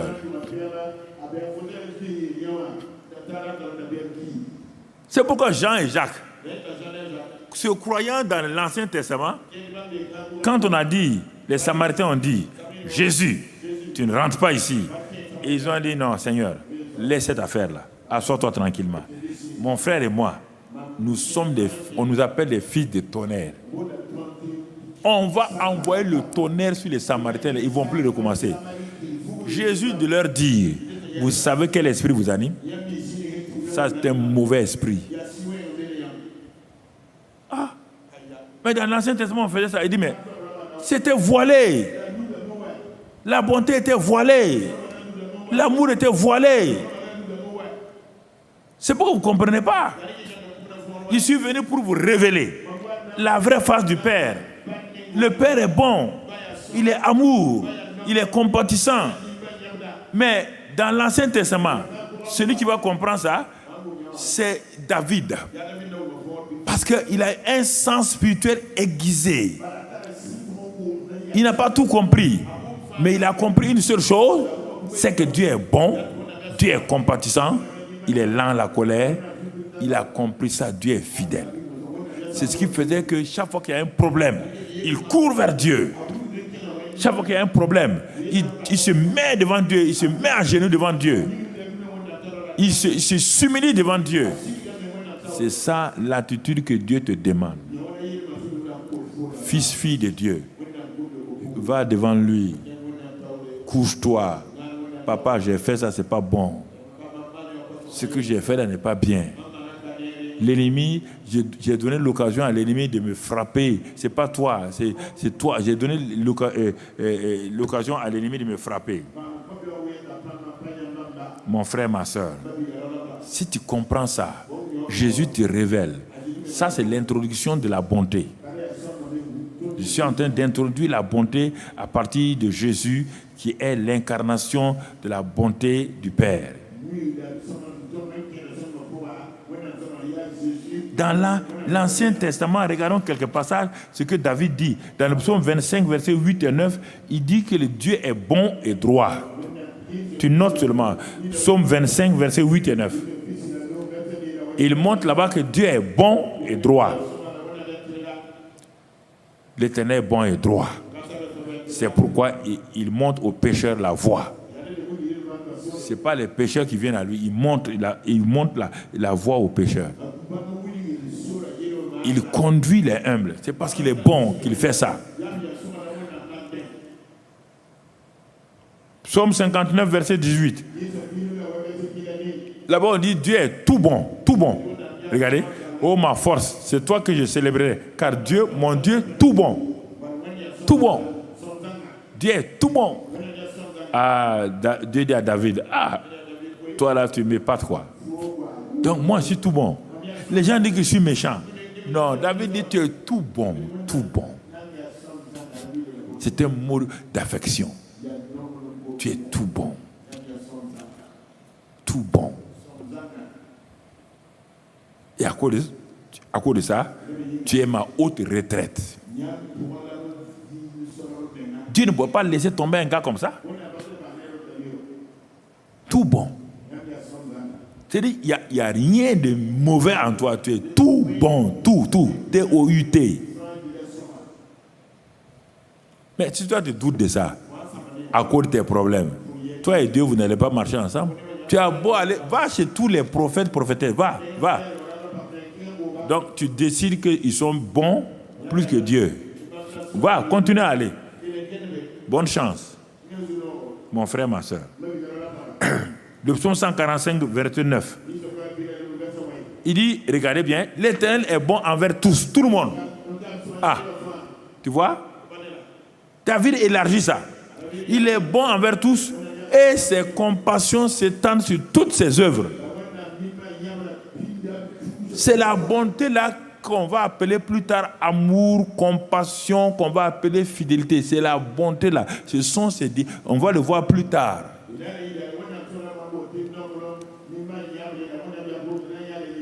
Quand tu as compris que Dieu est bon, sa bonté s'étend sur tous. Y compris, c'est pourquoi il dit, parce que je suis bon, écoutez-le, Jésus dit, mon Père est si bon qu'il fait lever le soleil sur les méchants et les... Chaque jour, le soleil ne se lève pas sur les méchants. Hein? Le soleil ne se lève pas sur les voleurs. Le soleil ne se lève pas sur les meurtriers. C'est parce que Dieu est bon. Sinon, la nuit, là, il allait les tuer tous. Il dit ensuite, Jésus dit, les bons ont des champs, les méchants ont des champs. Quand je dis à la pluie de descendre, la pluie ne va pas aller venir sur les champs des bons et laisser les méchants. Il dit, mais vous voyez, vous me traitez de méchants. Vous êtes méchants. Mais j'envoie la pluie sur vous. Vous êtes méchants. Je fais lever le soleil sur vous. Je ne vous tue pas la nuit. Je vous garde la nuit. Mais pourquoi vous me traitez comme ça, mes enfants? Pourquoi vous me choquez comme ça? Pourquoi vous êtes rebelles contre moi? Vous voulez-vous faire comme les gens d'Israël? Je leur ai montré ma bonté. J'ai dit à Abraham, avant que sa descendance n'aille en Israël, en Égypte, j'ai dit à Abraham, quand ta descendance sera esclave là-bas, au bout de 400 ans, ils vont sortir. Ils vont sortir avec toutes les richesses de l'Égypte. Va lire dans Genèse 15, tu vas trouver ça. Ils sont même pas nés encore. Dieu voit la chose. Quand ils sont partis, Moïse dit, papa Abraham a dit qu'on doit sortir avec les richesses. Il est dit que les Égyptiens ont pris toutes leurs richesses. Les femmes, les hommes, ils leur ont donné, ils sont partis. Ils dépouillèrent tout l'Égypte.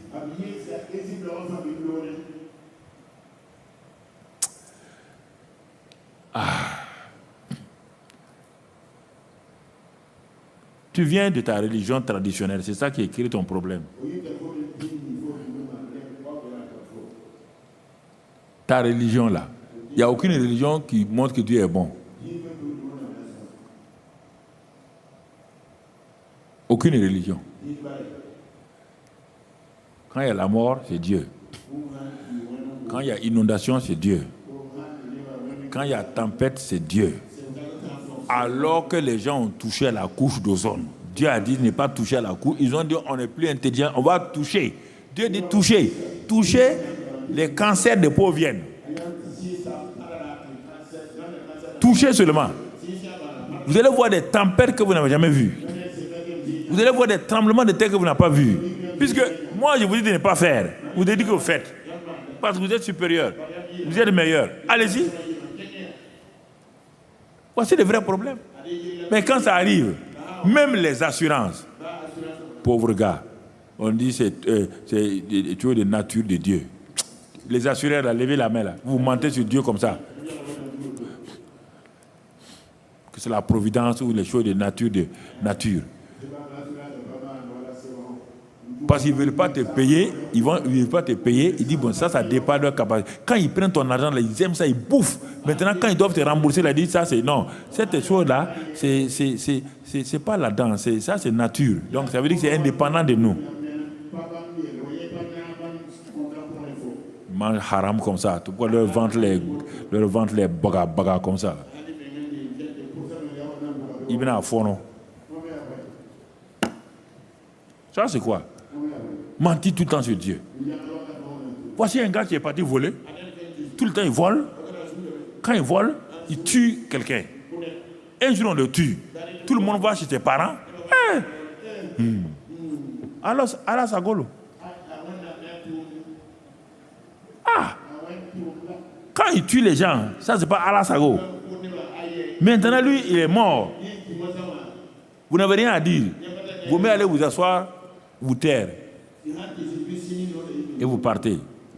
Mais ne mentez pas sur Dieu. Quel est ce Dieu qui est bon aujourd'hui, méchant demain? Comment je vais avoir foi dans un Dieu versatile comme ça? Comment veux-tu avoir foi? Un Dieu qui, ce matin, il est là. Le soir, on ne peut pas l'approcher. Ouais. Papa. Le soir, là, il est devenu feu. Si tu ne crois pas, même va vers ton chien, le chien que tu aimes là.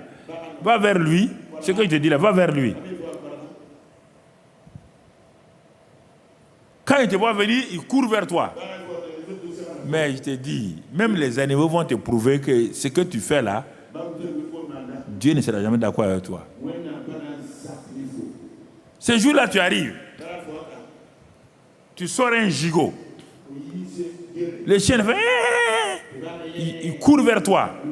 Au moment où il va prendre le gigot là, tu lèves un gourdin. Le chien fait quoi? Il te pose la question. Est-ce qu'il va s'approcher de toi encore? Même le chien, il va dire mon maître a changé.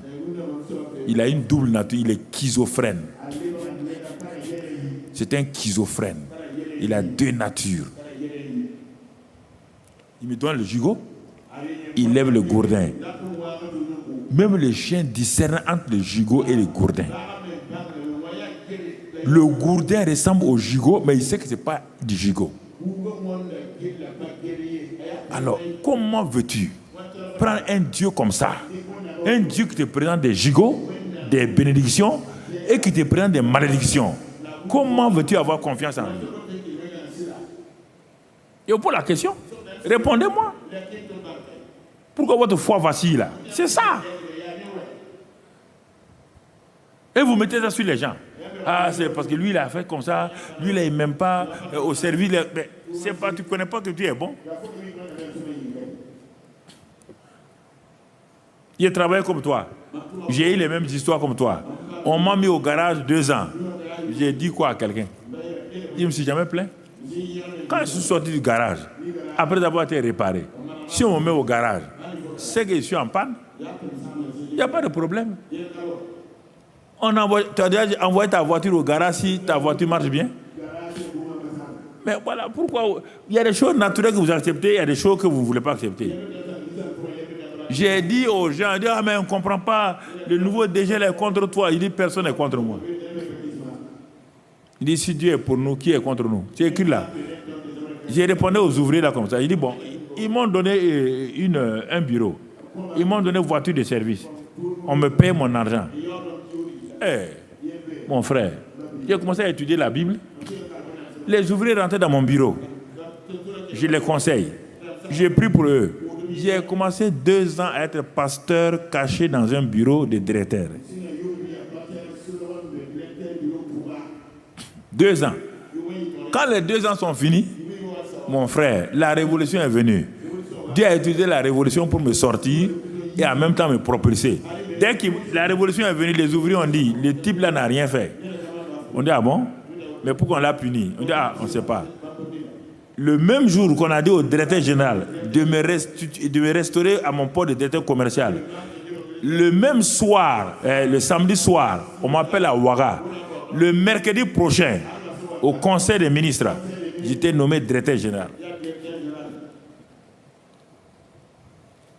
Bah, Dieu est bon. C'est me met au garage. Ah, là, toi, on te touche un peu. On est contre moi. Donc, toi, tu vas être tout le temps au même poste.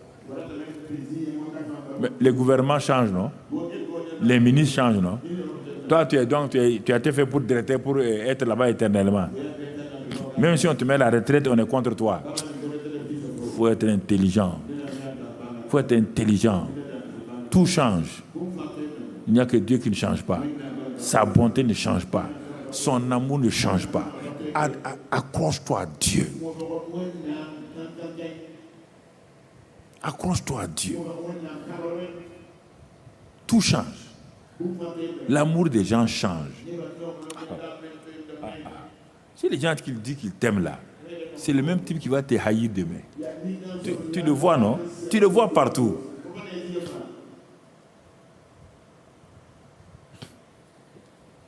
Quand il dit ça à mes filles, là, elles ne croient pas. Les garçons viennent vers vous, oh, sans toi, je n'ai pas vu. Tu as vécu pendant 25 ans, tu étais où? Quitte-la avec ton mensonge comme ça, là. Quitte-la. Ils veulent ton corps seulement. Je te dis, ils veulent ton corps. Quand un homme, ils veulent ton corps. Il veut ton corps. Quand il aura ton corps, il va abuser ton corps. Tu ne connais pas les hommes. Il va te prendre comme ça, comme un chiffon là. Abé filité. Tu entends? J'étais comme ça. Sans ça, tu vas voir.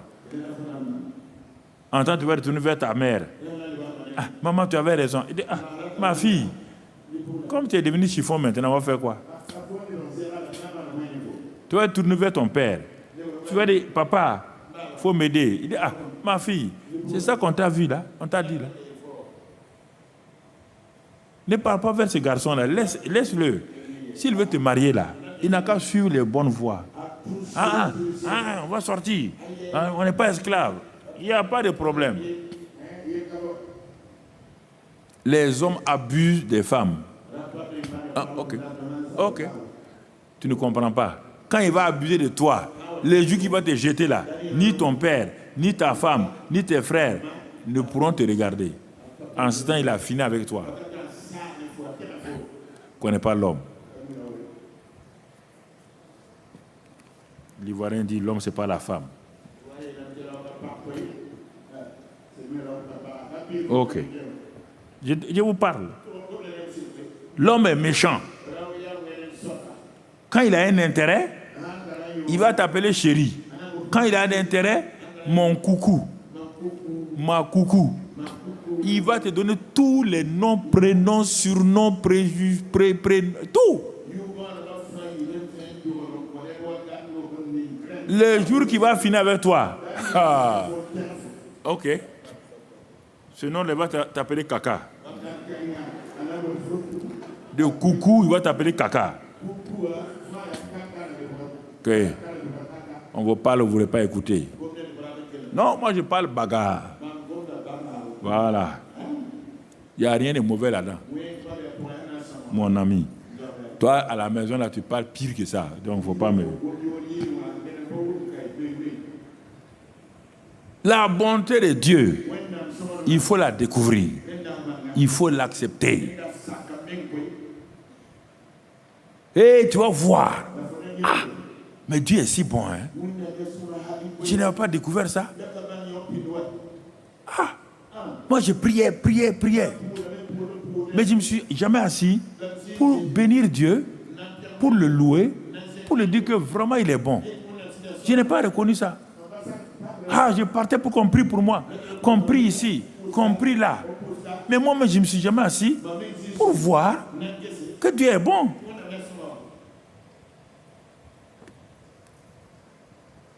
Même à la croix, dans Luc 23, 34, même à la croix où il souffrait, la bonté de Dieu s'est manifestée. Il dit, Père, pardonne-leur. Si ça, c'est pas la bonté, c'est quoi? Des gens t'ont crucifié. Ils ont craché sur toi. Ils t'ont fouetté, maltraité. Et tu dis à la croix, au moment où tu souffrais, pardonne-leur. C'est l'expression de la bonté qu'on appelle amour. Et quand il s'agit de sauver les malades, qu'on appelle compassion. Donc, cette bonté-là a plusieurs noms qu'on va voir au fur et à mesure.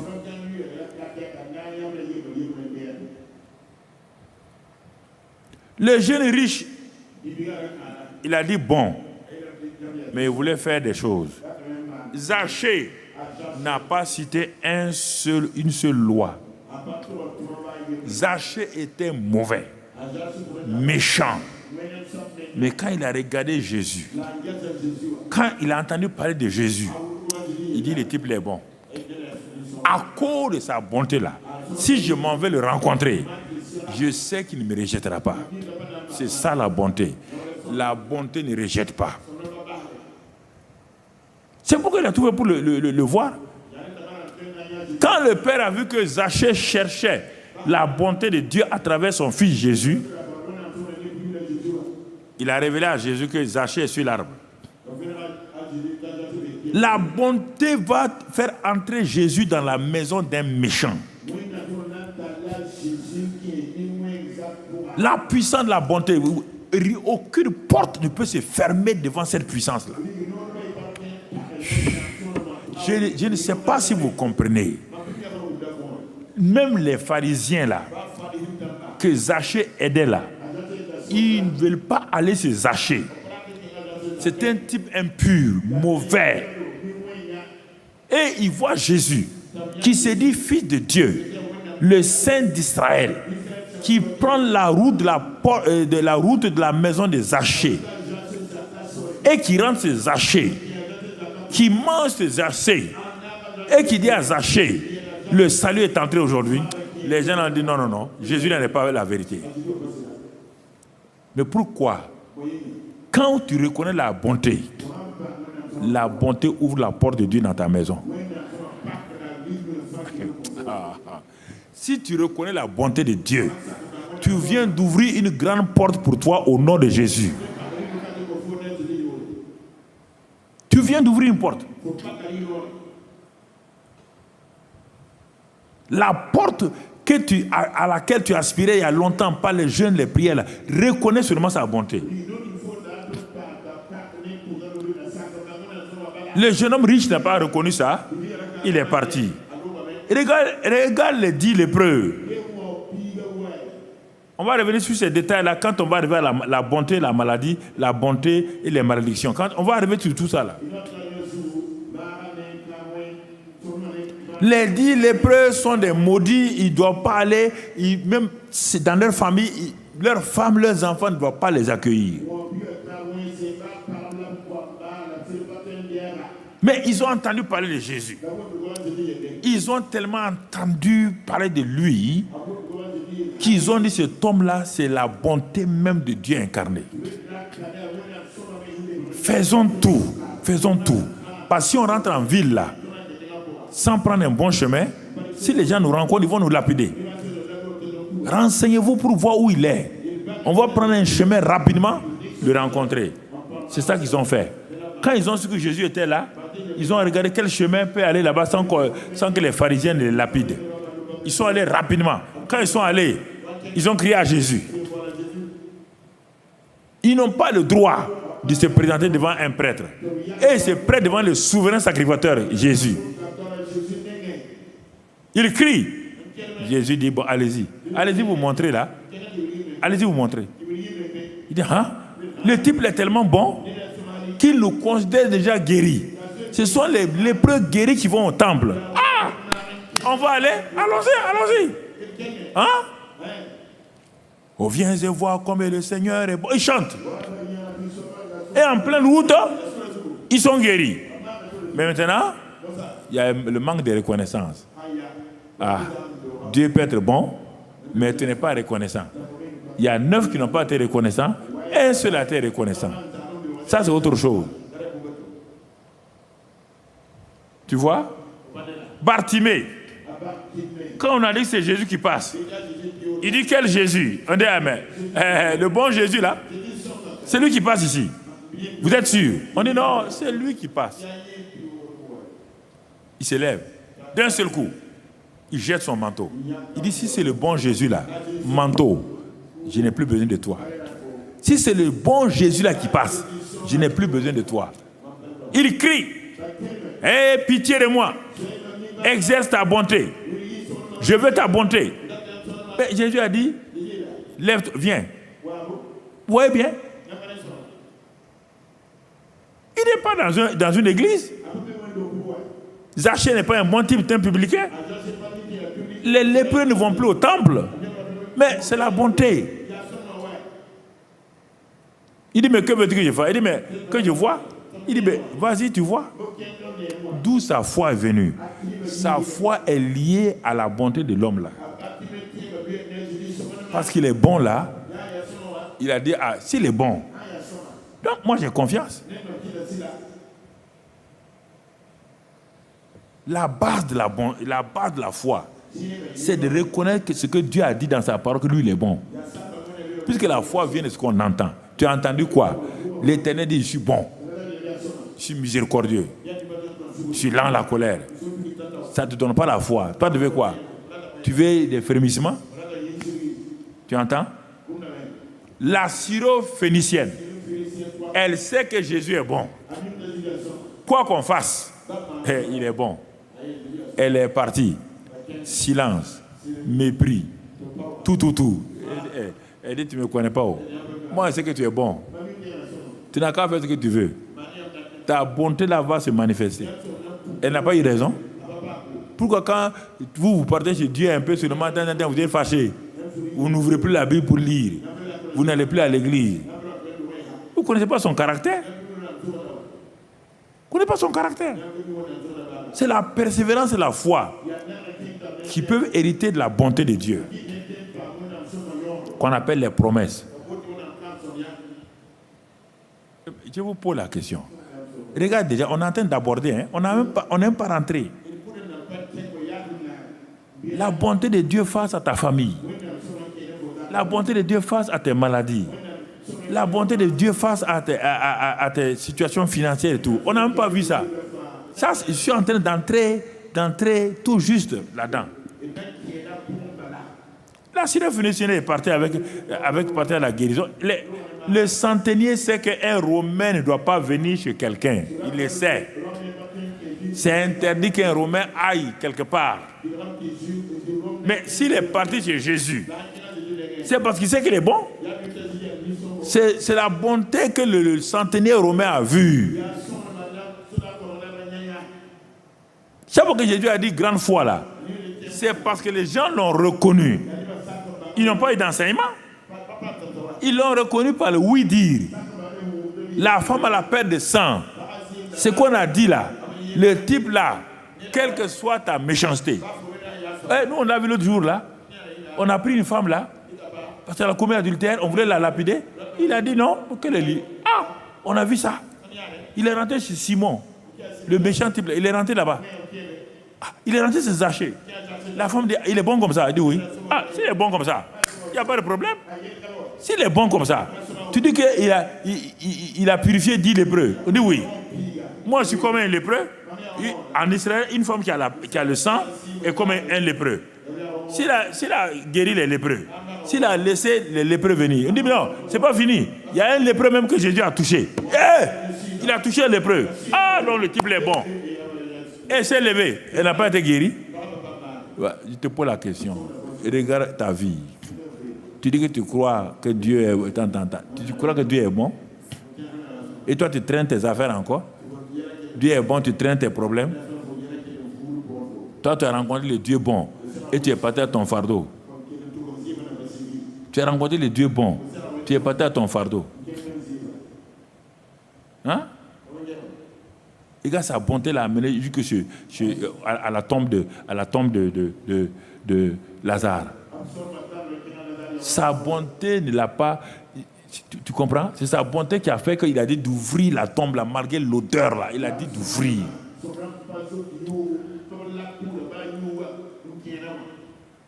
Et si tu ne crois pas à ça, tu veux la prière, mais sans savoir que celui que tu pries là, il est bon, il est miséricordieux, lent à la colère. Bon, mon frère, tu vas durer longtemps. À la fin, tu es aigre, tu es dans l'amertume, tu es découragé, tu ne veux plus aller à l'église, et tu envies les gens, tu accuses les gens. Non, mon ami.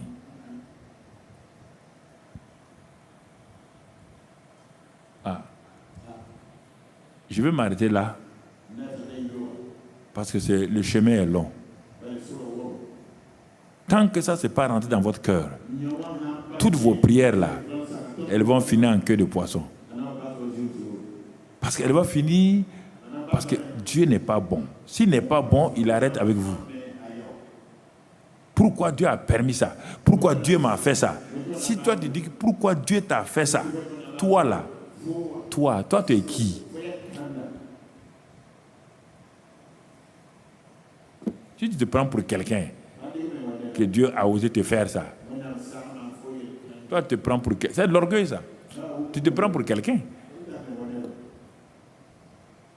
Baisse ta tête. Médite un peu. As-tu vu la bonté de Dieu? Le cantique dit quand je vois ta bonté. Est-ce que tu vois la bonté de Dieu face à toi? Le Dieu que je t'ai présenté maintenant est le Dieu bon. Il est le Dieu miséricordieux. Il est le Dieu riche en bonté et lent à la colère. Il est le Dieu qui est fidèle. Alors regarde-le. L'as-tu découvert? As-tu vu son caractère? L'as-tu accepté? Vraiment? Alors si tu l'as accepté, c'est en ce moment que le Saint-Esprit va venir t'ouvrir les yeux, enlever le voile. Le Saint-Esprit est en toi depuis longtemps. Il veut t'aider, mais tu n'as jamais vu Dieu bon. C'est pourquoi le voile reste sur toi et tu ne vois pas la bonté de Dieu. Mais ce matin, le Saint-Esprit est prêt. Si tu lui parles, dis-lui simplement. Dis-lui que bon, vraiment tu te répands d'avoir vu Dieu à travers le voile, un Dieu méchant, un Dieu imparfait, un Dieu incapable. Et que ce matin, à travers la parole, tu as compris que Dieu est tout bon. Tout bon. Et qu'il est la bonté même. Ô Saint-Esprit, enlève le voile pour que je vois mon Père tel qu'il est, que je vois mon Seigneur tel qu'il est, et que je sois aussi un bon fils, une bonne fille. Ô Saint-Esprit, toi-même manifeste cela. Tu es déjà en moi. Tu n'as pas besoin de venir. Tu demeures en moi, mais tu es resté longtemps inactif parce que je n'avais pas compris la bonté du Père. Mais j'ai compris aujourd'hui que le Père est si bon. Merci Père. Sois béni et sois loué au nom de Christ Jésus. Amen. Voilà. Premier message sur la bonté.